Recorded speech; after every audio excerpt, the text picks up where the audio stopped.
तो नमस्कार दोस्तों। पिछले वीडियो में हमने बात कर ली थी कि एंटीजन क्या होता है, एंटीबॉडी क्या होती है और इनकी सहायता से अपने शरीर में जो ब्लड ग्रुप है उसका निर्धारण किस प्रकार किया जाता है। तो पिछले वीडियो में हमने ये बात भी की थी कि ये प्लस और माइनस के जो ब्लड ग्रुप होते हैं इनका निर्धारण कैसे होता है, इसकी चर्चा अपन अगले में करेंगे। तो आज अपन इस चीज़ की चर्चा करते हैं कि किसी व्यक्ति का ब्लड ग्रुप पॉजिटिव कैसे होता है और नेगेटिव कैसे होता है। तो इस पॉजिटिव नेगेटिव जैसे कि A positive A negative, B positive B negative, O positive O negative, ये नाम तो सुने होंगे आपने। तो ये क्यों होते हैं, कैसे होते हैं, इनकी चर्चा आज देखते हैं। तो इस प्लस के कॉन्सेप्ट को और माइनस के कॉन्सेप्ट को समझने से पहले आपको एक चीज है जो समझनी पड़ेगी, वो है आर एच फैक्टर। क्या है? R H factor. तो आर एच कारक क्या है? तो देखो, इसकी खोज किसने की थी? तो इसकी जो खोज की थी वो लैंडस्टीनर और वीनर ने की थी। लैंडस्टीनर और वीनर, इन दो व्यक्तियों ने इसकी खोज की थी। अब ये आर एच फैक्टर्स को नाम इसलिए दिया गया क्योंकि इसकी खोज रीसस नामक बंदर में की गई थी। किसमें की गई थी? रीसस नामक बंदर में इसकी खोज की गई थी। ठीक है साहब। उसके बाद इसकी खोज की जरूरत क्यों पड़ी? क्योंकि ऐसा था, देखो मैंने आपको बताया था कि ए ब्लड ग्रुप ए वाले को चढ़ा सकते हैं, बी ब्लड ग्रुप को आप बी वाले को चढ़ा सकते हो, और इस तरह से मान लो ए बी है तो ए बी वाले को आप ए बी को चढ़ा दो। और भी तरह तरह की संभावनाएं बताई थी कि कौन ए वाले में किस किस का चढ़ा सकते हो, बी वाले में किसका चढ़ा सकते हो, वो पिछले वीडियो में मैंने डिटेल से समझा दिया है। अब सवाल ये उठता है कि फिर भी जरूरत क्यों पड़ गई? तो जरूरत इसलिए पड़ गई क्योंकि कई केसेज ऐसे सामने आए जिनमें ए ब्लड ग्रुप वाले व्यक्ति का ब्लड ए वाले को ही चढ़ाया, उसके बाद भी उस व्यक्ति की डेथ हो गई, ब्लड का एग्लूटेशन हो गया। तो कारण क्या था? कहीं ना कहीं कुछ तो मिसिंग है। तो कुछ मिसिंग है, इस मिसिंग को ही जानने के लिए खोजें लगातार होती रही और उसी के खोज में निकल के सामने आया बीनर साहब। तो लैंडस्टीनर और बीनर ने फिर एक कॉन्सेप्ट दिया कि भाई साहब, एक एंटीजन जो है ना, उसके अलावा एक और एंटीजन होता है। यानी जो ए एंटीजन, बी एंटीजन या ए बी एंटीजन, ये दो तरह के एंटीजन होते हैं। तो इन दो तरह के एंटीजनों के अलावा एक तीसरा एंटीजन भी होता है जिसको आप बोल दो डी एंटीजन। क्या बोल देते हो? D antigen. तो जो शरीर में रक्त होता है, रक्त की आरबीसी में एक एंटीजन और पाया जाता है जिसको कहते हैं डी एंटीजन। अब ये डी एंटीजन निर्धारित करेगा कि किसी व्यक्ति का ब्लड ग्रुप ए है, ए प्लस है या ए माइनस है, या फिर बी प्लस है तो बी माइनस है, या ए बी प्लस है या ए बी माइनस है। ये चीजें निर्धारित कौन करेगा? तो ये चीजें निर्धारित करेगा ये डी एंटीजन। ठीक है, ओके। अब मान लो ये अपनी आरबीसी है, आरबीसी की सतह पर ये ए एंटीजन है और ये आरबीसी की सतह पर बी एंटीजन है। तो इसका मतलब इसका ब्लड ग्रुप तो हो गया ए, और इसका ब्लड ग्रुप कौन सा हो जाएगा? तो बी हो जाएगा। अब मान लो इस एंटीजन के साथ साथ इस पर ये डी एंटीजन जो आर एच फैक्टर है ये और पाया जा रहा है, तो इसका मतलब इसका अब ब्लड ग्रुप हो जाएगा ए प्लस। इसी तरह से यदि इस बी के साथ में ये डी एंटीजन और पाया जा रहा है तो इस ब्लड ग्रुप का नाम अब बी ना रह करके क्या रह जाएगा? B plus. ठीक है जी, बिल्कुल। अब देखिए, अब यदि मान लो कोई एंटीजन ऐसा है, सिर्फ डी एंटीजन इस पे मौजूद है और उस पर कोई भी एंटीजन नहीं है, तो इसका मतलब पहले तो ब्लड ग्रुप का निर्धारण करेंगे, ए है, बी है, ए बी है या ओ है। तो आपको पता है कोई एंटीजन नहीं है तो इसका मतलब ये ओ ब्लड ग्रुप है, और उस पर डी एंटीजन पाया जा रहा है, इसका मतलब ये ओ प्लस है। अब मान लो सिर्फ ये आरबीसी दे रखी है आपको, इसके पास ए दे रखा है, यानी इसका एंटीजन तो ए हो गया। तो ए अब ये प्लस है या माइनस होगा? अब चूंकि इस पर कोई डी एंटीजन नहीं दे रखा मान लो, तो ये हो जाएगा आपका सीधा सीधा ए माइनस। यानी कि यदि आरबीसी की सिंपल शब्दों में यदि मैं कहूं, तो यदि आरबीसी की सरफेस पर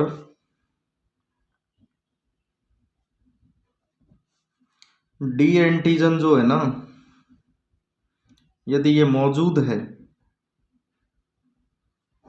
मौजूद है तो आपका ब्लड ग्रुप हो जाएगा पॉजिटिव वाला, और यदि एब्सेंट है तो इसका मतलब ब्लड ग्रुप हो जाएगा माइनस वाला। सिंपल सी ध्यान रखनी है। जैसे ये आपका ए एंटीजन के साथ में, ये आपकी बी एंटीजन के साथ में, ये ए और बी दोनों ही एंटीजन है तो ए बी ब्लड ग्रुप हो जाएगा। इसके बाद में मान लो ये जिस पर कोई एंटीजन नहीं तो ओ ब्लड ग्रुप हो जाएगा।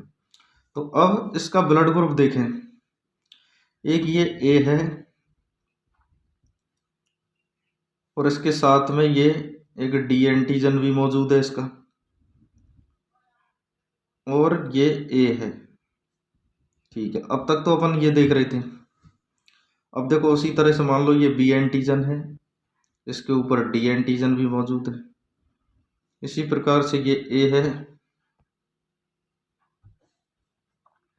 ये बी है, और इसके ऊपर डी एंटीजन भी मौजूद है, और इसके पास मान लो ये डी एंटीजन मौजूद है। अच्छा, अब इनकी बात करें तो देखो इसका ब्लड ग्रुप क्या हो जाएगा, तो ए एंटीजन है तो ब्लड ग्रुप तो हो गया साहब ए। मैं दूसरा पेन ले लेता हूं।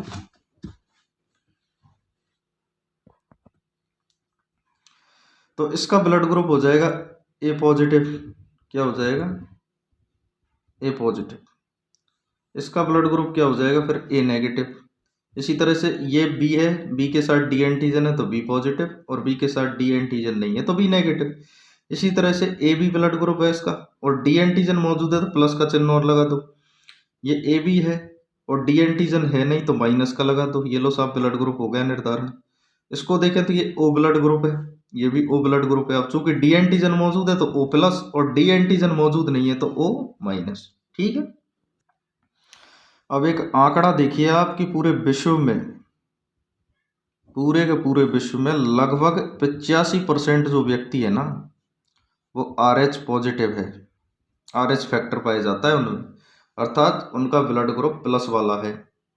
उसी तरह से यदि अपन भारत की बात करें तो भारत में लगभग 93% जो पीपल है वो RH पॉजिटिव है, अर्थात उनकी सतह पर डी एंटीजन पाया जाता है RBC की सतह पर उनके शरीर में।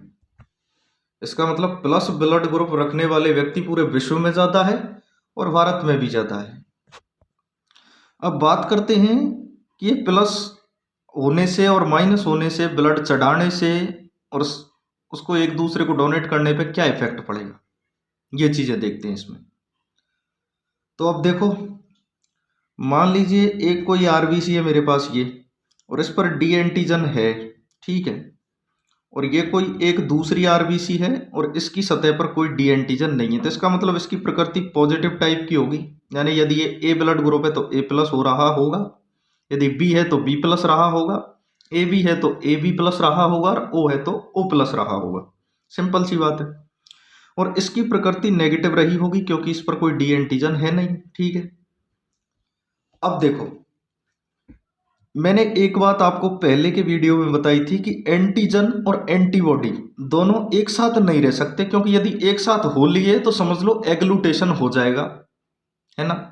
क्योंकि जब मैंने आपको ये बताया था कि यदि मान लो ये ए ब्लड ग्रुप है तो इसका मतलब, और ये बी ब्लड ग्रुप है मान लो, तो मैंने आपको बताया होगा कि इसमें एंटीजन तो जो है ए है और एंटीबॉडी क्या है फिर, और एंटीबॉडी इसके पास बी है, ये बताया था। इसी तरह से इसकी बात की तो मैंने बताया होगा आपको कि इसके पास एंटीजन जो है वो बी है और इसकी जो एंटीबॉडी है वो आपकी स्मॉल ए है। ठीक है। अब चूंकि ये यदि इसको ब्लड देगा तो ये एंटीजन ए और ये एंटीबॉडी ए ये आपस में मिल जाएगी, इसलिए एग्लूटेशन हो जाएगा, तो ब्लड ये नहीं चढ़ा सकते हो आप, ये गलत है तरीका। तो इसी तरह से मान लीजिए अब यहाँ आइए कि ये एंटीजन आपके पास डी है, ये एंटीजन है, तो इसका मतलब जिसके पास ये नहीं होगा ये एंटीजन उसके पास एंटीबॉडी होगी। तो इसका मतलब यहाँ पर तो इसका जो एंटीजन है वो डी है, तो यहाँ ये डी मौजूद नहीं है, तो इसका मतलब इसकी एंटीबॉडी यही होगी, एंटीबॉडी, तो डी की एंटीबॉडी एंटी डी। तो एंटी डी इसमें पाया जाएगा। अब यदि मान लो ये प्लस वाला समूह यानी ये रक्त समूह इसके अंदर जाएगा तो ये डी एंटीजन क्या इस डी एंटीबॉडी से एग्लूट नहीं करेगा क्या? बिल्कुल करेगा। तो इसका मतलब फिर से एग्लूटेशन होगा, और एग्लूटेशन होगा तो शरीर में रक्त के थक्के बन जाएंगे, या बोलते हैं जमाव हो जाएगा, एक तरह से समूहीकरण हो जाएगा। तो इसका मतलब ये तरीका रक्त को चढ़ाने का गलत हो जाएगा। इसलिए ध्यान रखें, कभी भी प्लस वाला व्यक्ति माइनस रक्त समूह वाले व्यक्ति को ब्लड डोनेट नहीं कर सकता, या उसका रक्त इस व्यक्ति के शरीर का रक्त इस व्यक्ति के शरीर में नहीं चढ़ाया जा सकता। ठीक है, तो अब तक ये पॉइंट क्लियर होता है कि एक तो प्लस वाला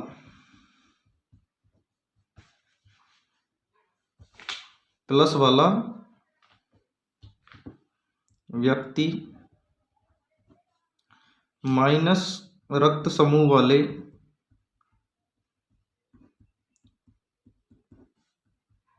व्यक्ति को रक्त नहीं दे सकता। सबसे पहली बात तो ये है। ठीक है, अब कुछ केस लेके देखते हैं। जैसे कि ये मेरी आरबीसी है, इस आरबीसी के ऊपर ए है और डी है, इसका मतलब ये ब्लड ग्रुप ए प्लस है। इसी तरह से एक दूसरे व्यक्ति की शरीर की आरबीसी है जिसका ब्लड ग्रुप ए है और ये डी है, तो इसका ब्लड ग्रुप भी क्या है? ए प्लस। अब इसके शरीर का रक्त यदि इसमें चलाऊं तो यहां से जाएंगे एंटीजन, यानी कि ए आ गया और डी आ गया। अब इनके लिए यदि रक्त चढ़ाना है, सही तरीका है, तो इसका मतलब ए की एंटीबॉडी क्या है? ए, और डी की एंटीबॉडी क्या है? Anti D. ये दोनों के दोनों एंटीबॉडी इस व्यक्ति के पास मौजूद नहीं होनी चाहिए किसी भी कीमत पे, तब तो ये ब्लड को चढ़ाना सही रहेगा। अदरवाइज वही एग्लूटेशन हो जाएगा और व्यक्ति की मौत हो सकती है।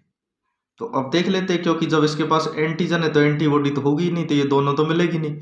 अच्छा चलिए, इसके पास एंटीबॉडी कौन कौन सी होगी इनको बताइए। तो देखो, जब डी एंटीजन मौजूद है तो इसकी तो एंटीबॉडी इसके पास होगी नहीं, तो इसका मतलब एंटी डी तो होगा नहीं। अब ए की बात करें, जब ए एंटीजन मौजूद है तो इसका मतलब एंटीबॉडी क्या हो जाएगी? तो एंटी बी मौजूद होगा इसमें, अर्थात स्मॉल बी इसमें मौजूद होगी यहाँ पे। तो स्मॉल बी इनमें से किसी के भी साथ रिएक्ट नहीं कर सकता, कैपिटल ए और स्मॉल कैपिटल डी के साथ में, तो इसलिए ब्लड को चढ़ाना आपका सही रहेगा। ठीक है, उसी तरह से अब देखिए, मान लो ये देखते हैं ओ पॉजिटिव ब्लड ग्रुप है और ये है ओ नेगेटिव ब्लड ग्रुप। इसके पास मान लो कि एंटीजन क्या है, इसमें से एंटीजन है डी और एंटीबॉडी है क्या इसके पास? तो एंटीबॉडी कौन कौन सी है इसके पास? एंटीबॉडी एक तो क्योंकि ए नहीं है तो ए की एंटीबॉडी है, बी नहीं है तो बी की एंटीबॉडी, दोनों है। उसी तरह से इसके पास देखें तो इसमें एंटीजन है क्या?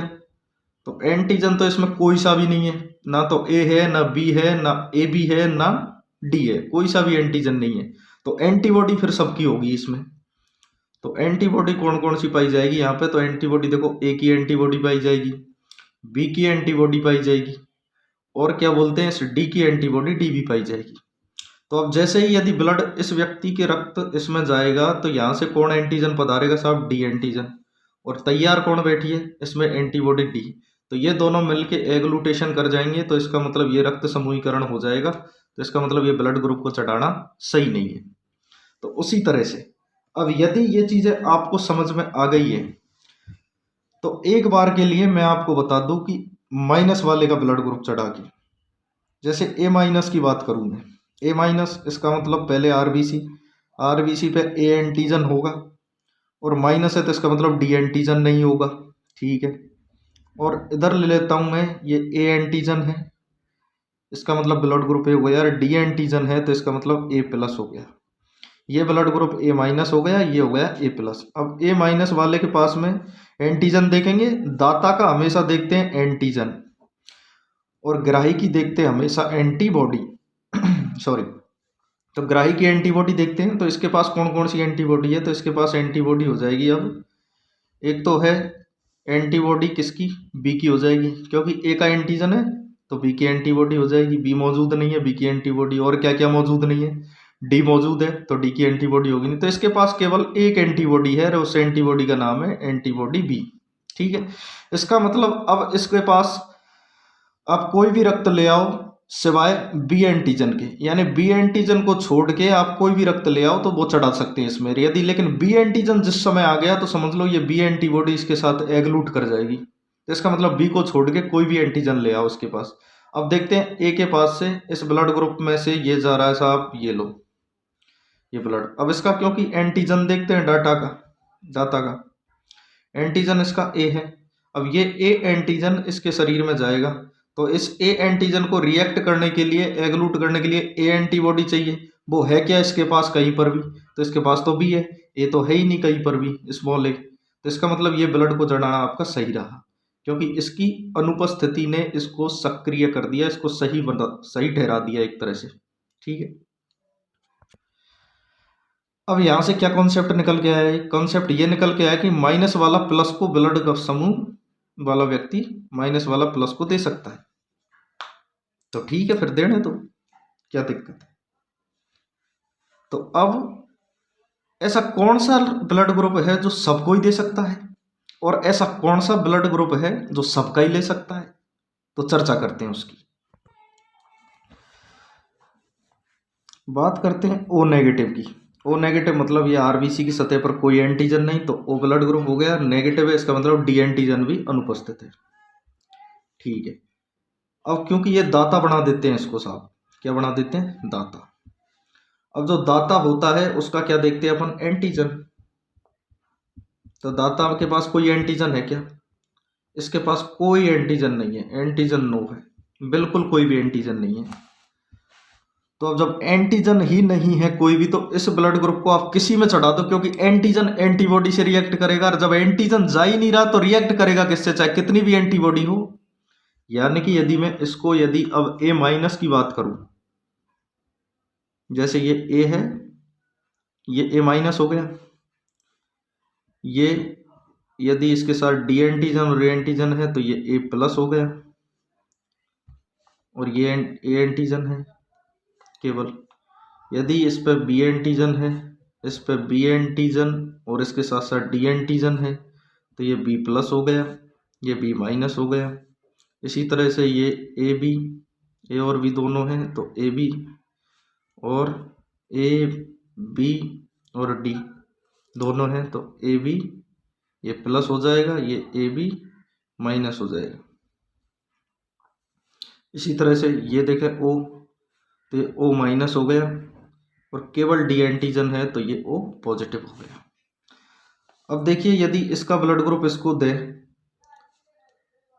तो यहां से एंटीजन जाना चाहिए, ये एंटीबॉडी। अब इसमें चाहे कोई भी एंटीबॉडी हो, लेकिन यहां से एंटीजन ही नहीं जा रहा, तो फिर रिएक्ट क्या होगा? कुछ नहीं होगा। तो इसका मतलब ये ब्लड ग्रुप भी सही है। इसी तरह से इसके पास जाएगा एंटीबॉडी, इसकी चाहे कुछ भी हो, लेकिन यहां से एंटीजन ही नहीं जा रहा, तो इसका मतलब इसको भी दे दो, कोई रिएक्शन नहीं होगी। इसके पास ये भी ठीक है। इसी तरह से इसके पास दें तो ये भी ठीक है। इसको ब्लड ग्रुप दें, ये भी ठीक है। इसको दें तो भी ठीक है, क्योंकि एंटीजन जा ही नहीं रहा।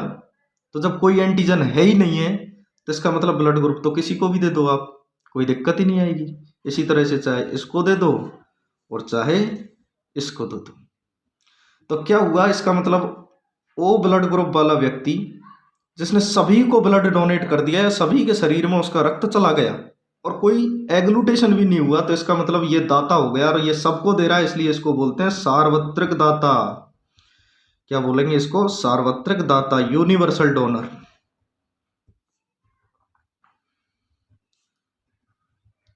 यूनिवर्सल डोनर बोलेंगे इसको। तो समझ में आ गया? तो अब से आप बोलते थे, यदि ओ बोलते सार्वत्रिक दाता, तो ओ नहीं है, सार्वत्रिक दाता होता है ओ माइनस। क्या होता है? O minus. उसी तरह से कोई ना कोई सर्वाधिक ग्राही भी होगा। तो अब आप खुद ट्राई करके देखेंगे कि ग्राही होगा सर्वाधिक, तो वो कैसे होगा, उसकी प्रैक्टिस आप करोगे, कमेंट में फिर उसको सॉल्व करके करोगे। मैं आपको बता दूं कि सर्वाधिक ग्राही जो होता है वो होता है A B positive. A B नहीं होता, ए बी प्लस को बोलते हैं सार्वत्रिक ग्राही।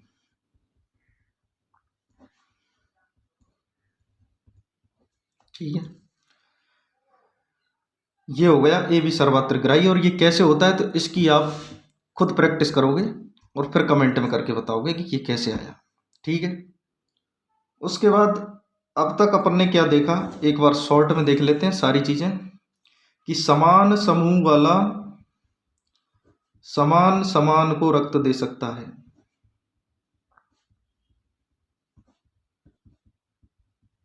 दे सकता है, पहला बिंदु। दूसरा, प्लस वाला माइनस को रक्त नहीं दे सकता, ये दूसरा बिंदु। बस इन दो बिंदुओं को याद रख लो, पूरे के पूरे सॉल्यूशन हो जाएंगे। अब देखो एग्जाम में क्वेश्चन कैसे आते हैं, जैसे कि आप देख लो क्वेश्चन आ जाएगा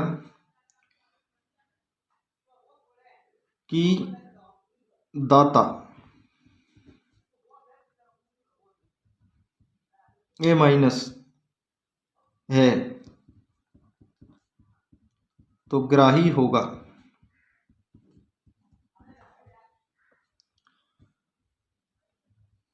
बी प्लस, ऑप्शन बी दे देगा बी माइनस, ऑप्शन सी दे देगा ए प्लस, और ऑप्शन डी दे देगा आपको ओ प्लस, इस तरह से। तो अब ग्राही देखें तो पहली चीज तो ये है कि समान समान को दे सकता है, तो ए वाला ए को दे सकता है, तो ए वाला बी को नहीं देगा। तो ये दोनों तो अपने आप कैंसिल हो गए, क्योंकि ए वाला ए को दे सकता है या ए बी को दे सकता है, मैंने आपको बताया था। ये पहली लाइन देखो, समान समान को रक्त दे सकता है, तो समान ए वाला ए को देगा, तो इसका मतलब इसको दे सकता है और ना ओ को दे सकता, तो एक से तो यही हो गया। उसी तरह से प्लस माइनस की बात करें तो यदि ये प्लस होता, मान लो यदि मैं इसमें ऑप्शन सी की जगह ए माइनस होता, तो फिर ये भी नहीं होता इसका आंसर। क्यों नहीं होता, सॉरी ये तो हो जाता, ये हो जाता। लेकिन यदि मान लो प्रश्न में यदि ए प्लस होता और ऑप्शन में पूछता कि ये यदि दाता है, मान लो ये दाता बना देता, और ए माइनस क्या ग्राही हो सकता है, ऐसे पूछ लेता, हाँ या ना में जवाब दो, तो देखो प्लस वाला कभी भी माइनस को डोनेट नहीं कर सकता। कारण क्या था, डी एंटीजन, डी एंटीजन इसके पास है, इसके पास एंटीबॉडी है, दोनों एग्लूटेशन हो जाएगा, तो इसका मतलब ये गलत हो जाएगा काम। तो इसलिए ये दो बिंदुओं को याद रखो हमेशा, समान समान को रक्त दे सकता है, प्लस वाला माइनस को रक्त नहीं दे सकता। तो ठीक है, आज के लिए इतना ही। अगले वाले लेक्चर में अपन देखेंगे फिर कि मान लो किसी व्यक्ति के माता पिता का रक्त समूह ए बी है, तो संतान का क्या होगा, माता पिता का ए है, संतान का क्या होगा, या ओ है, मान लो पिता का ओ है, माता का ए है, तो संतान का ब्लड ग्रुप क्या होगा। इस तरह की चीजें आप अगले लेक्चर में देखोगे। और हाँ, अपन को एग्जामिनर कभी ये नहीं कहेगा कि भाई ये कोई व्यक्ति है और इसके शरीर में से रक्त निकालो और बोतल लगा के दूसरे के में चढ़ा दो, ये तो कभी नहीं बोलेगा। आपसे सिर्फ क्वेश्चन पूछेगा, तो क्वेश्चन आपके कॉन्सेप्ट के बेस पे हल हो जाएंगे, और मुझे लगता है कि शायद ये बेहतर तरीका है। और यदि कोई कमी हो तो बताओ, ताकि कुछ और सुधार करने की कोशिश करें। Thank you.